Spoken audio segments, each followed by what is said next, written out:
ඒ අය විසින් මේ ගහන මැච් එක ප්‍රධාන හේතුව තමයි ඒ පාසල් වල ඔලුගඩි පෙන්නලා ඒ පාසල් දිනු කරන්න පහසුකම් හදන්න මේ වෙනකොට අපේ පාසල් වැහිගෙන යනවා.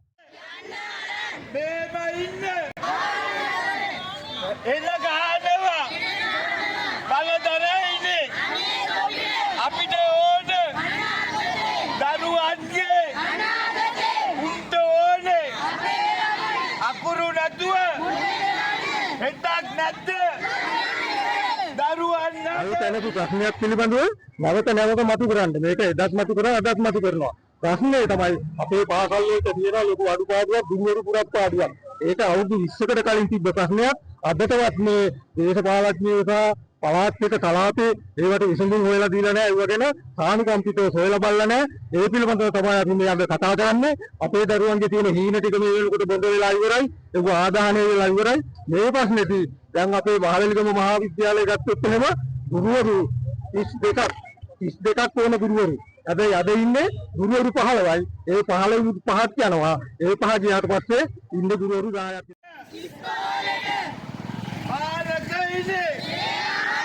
අපේ ළමයි අකුරු අහිමි සරණ වෙන්න ළඟ පාසල එහෙම කිව්වේ ළඟයි කිව්වේ පන්දරම ආත් යනවා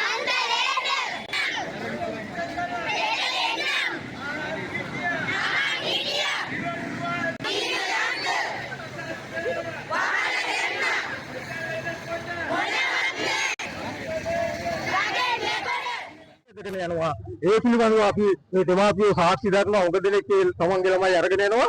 තවදුරටත් ඒ ක්‍රියාමාර්ගය අවසන් වෙලා නැහැ.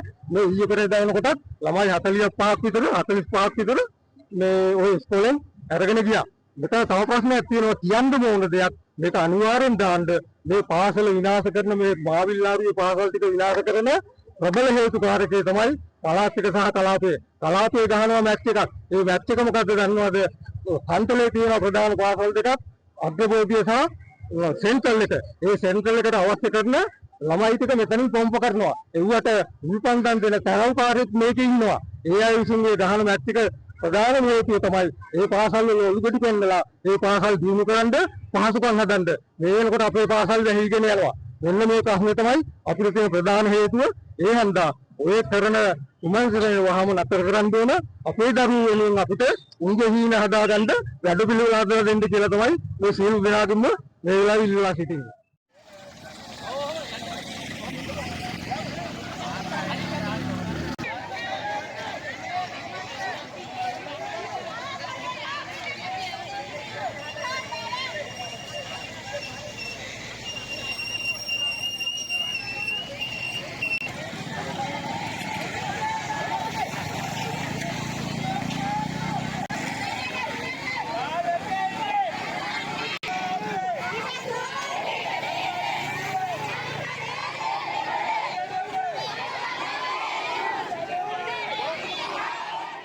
දරුවෝ දෙන්නෙක් මේ පාසලට එනවා.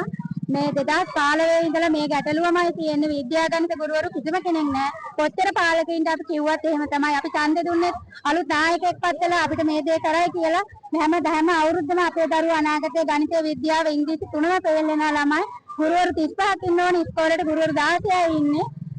එහෙම තමයි මේ උද්ඝෝෂණයටත් හේතුවම ඒ තමයි මේ අහිංසක ළමයින්ට ඉගෙන ගන්න මේ දක්ෂ දරුවෝ ඉන්නවා මේ තේරුවාවිල හැම තැනම දක්ෂ දරුවෝ තමයි ඉස්සරහට ගිහිල්ලා ඉන්නේ. ඒ දරුවන්ගේ අනාගතේ අපරාධ මහත්ය. ඒක නිසා අපිට ඉල්ලා සිටින බලධාරීන්ගේ අපිට ගුරුවරු අත්‍යවශ්‍ය ගුරුවරු ටිකත් අඩුම ගානේ ලබා දෙන්න කියලා තමයි අපි මේ උද්ඝෝෂණය කරන්නේ.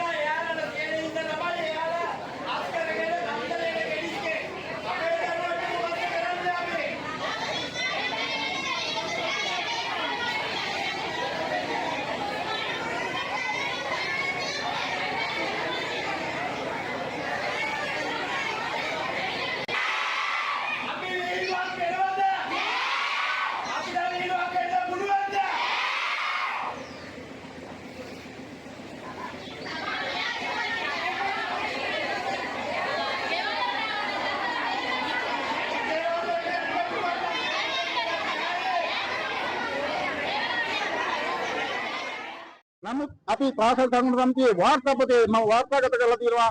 ඒ හැම වාර්තාවකම තියෙනවා ගුරුවරු පුරප්පාඩුව. එතකොට මේ ගුරු පුරප්පාඩුව ගැන අධ්‍යාපන කලාප කාර්යාලයෙන් නොදන්නවා වෙන්න බෑ. හොඳටම දන්නවා. එතකොට ඒ කලාප කාර්යාලයෙන් මොකද්ද මහලිකම පාසලට ලබා දුන්නු විසඳුම? මොකවත් විසඳුමක් ලැබිලා නැහැ මේ වෙනකන්. ඒකයි අද දරුවෝ සමග දෙමාපිය විදියට මේ සියලුම දෙනා අද එකතු වෙලා ඉන්නේ. එතකොට බලධාරීන් කවුරුවත් මේකට විසඳන්නේ නැහැ. එහෙමනම් අපිට වෙන්න ඕන මේ ප්‍රදේශයේ මේ මහලිකම ඉස්කෝලේ වහලා එක්ක සේරිල පන්සලේ හරි එක්ක කන්තලේ හරි මේ ළමයි සේරම අරගන්න. මේ අහිංසක දෙමාපියන්ට වියදම් කරන්න බෑ. බස් වලට දෙන්න කල්ලි නෑ. යවන්න විදියක් නෑ. ඒකයි මේ ඉස්කෝලේ ඕනේ කියන්නේ. ඉතින් මේ ඉස්කෝලේ එපා නම් මේක වහන්න. වහලා මේ ළමයි සේරම ගන්න එක් කන්තලේටයි එක්ක සේරිලටයි කියලා තමයි අපි බලධාරීන් ඉල්ලන්නේ. අනාගතේ ඒකද අහිංස ඕන කරන්නේ.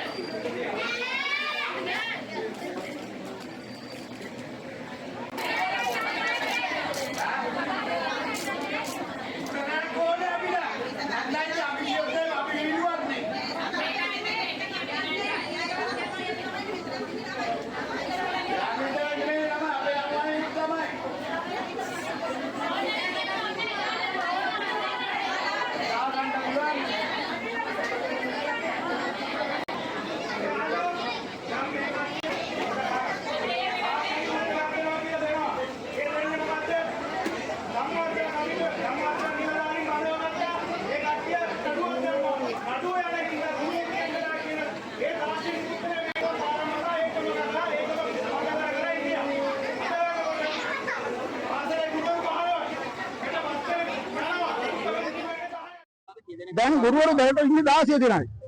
විදුහල්පතිතුමත් එක්ක. නමුත් 34 දෙනෙක් අවශ්‍යයි. ගුරුවරු. ඒතකොට භාගයකට භාගයක්ම නැහැ. ඒතකොට දෙමව්පියෝ කරන්නේ පුළුවන් ළමයි අස්තරට යනවා කන්තලේට. ඒතකොට මේ මහලිකම ඉස්කෝලේ පෝෂණ කලාපයක් තියෙනවනේ. මේ පෝෂණ කලාපයේ දරුවන් වෙනත් ඉස්කෝලයකට ගන්න එහෙම බලධාරීන්ට අයිතියක් නැහැ. ඒතකොට මේ පෝෂණ කලාපයේ දරුවෝ නැති වෙනවා. මේකට ගුරුවරු දෙන්නේ නැත්තේ මේකේ ඉන්න දරුවොත් වෙන පාඩම් ගන්න. ඉතින් ඔයාලගේ බලාපොරොත්තු ඒක නම් මේ ඉස්කෝලේ වහන්න. වහලා මේ ඉන්න දරුවෝ දරුවෝ ඔක්කොම ගන්න කාන්තලේටයි අරන් සේරිවලටයි දාලා හොඳ පාසලක් හදන්න එහෙමනම්. එතකොට මේ ප්‍රශ්නයක් නැහැ.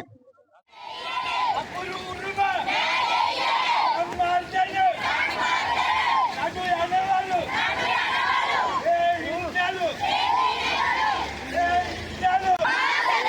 අපේ ළමයි එන්න කල්ලොන් අද වනවන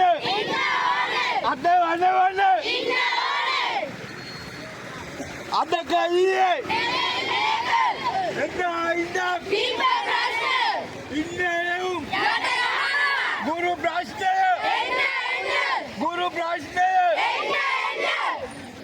පුරාපාඩු තියෙනවාලු පුරාපාඩු තියෙනවාලු අස්ථානවා ඒ වසර